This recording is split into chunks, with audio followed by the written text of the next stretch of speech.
ရှုံးမှာဗောရှုံးတာတော့နဲသေးတယ်ငါတာဝါချိုးနေချင်းမင်းကိုခေါ်တယ်လေမင်းကနားမလာဘူးလေမင်းပတ်ပြေးနေရလေငါဟိုက်ပါလေဟိုက်ပါဆိုတော့ငါဘက်စားနေရသေးတယ်လေမင်းကမင်းဘက်စားပါစားရောက်ငါတာဝါချိုးနေရဲ့ချိန်တော့ငါနာကိုလာကူအောင်နေကွာမင်းကမင်းရှေ့သားတက်ပြီးတော့မင်းကမင်းစောက်သုံးမကြလို့ရှုံးတာမင်းလည်းစောက်သုံးကြလို့လားငါ့ကိုစောက်သုံးမကြဘူးမင်းစောက်သုံးကြလို့မင်းစောက်သုံးကြလို့လားမင်းငေါ့မင်းလည်းတေးတော့မစောက်ငါတခင်လဲတစ်တော့မှာဂျပန်အကောင့်ဆိုလားကိုရီးယားအကောင့်ဆိုလားဖွင့်ပြီးတဲ့ကမနာတန်းကနေဟိုကပတ်စံရမရတော့မသိဘူးအိမ်ကလူတွေတော့မျက်စိတော်တော်နှောက်နေပြီမြောင်တော့မြောင်မယ်ဒါပေမဲ့ဇိုးမြောင်ဘယ်မြောင်မှာတတူထိုးတာမြင်ဘူးလို့လေတတူတွေနဲ့ဆိုတချို့ကအထင်သေးကြတယ်အထင်သေးတဲ့တောက်ကြမဆိုင်ဘူးတကူလုံးထိုးမှာငါတခင်ပီဇာစားထားလားမသိဘူးအီးပေါက်တော့ပီဇာနဲ့ရတော့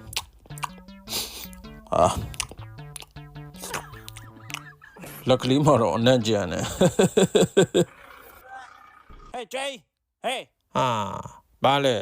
စောင်းတီးပြမယ်လေနားထောင်မလားဟမ်စောင်းတီးတာလည်းမကြိုက်ဘူးဒဲတီးတာလည်းမကြိုက်ဘူးဒိုးလူမကငါ့ကိုကျွဲမစောင်းတီးဆိုပြီးစော်ကားသွားတာဟဲ့ရဆာ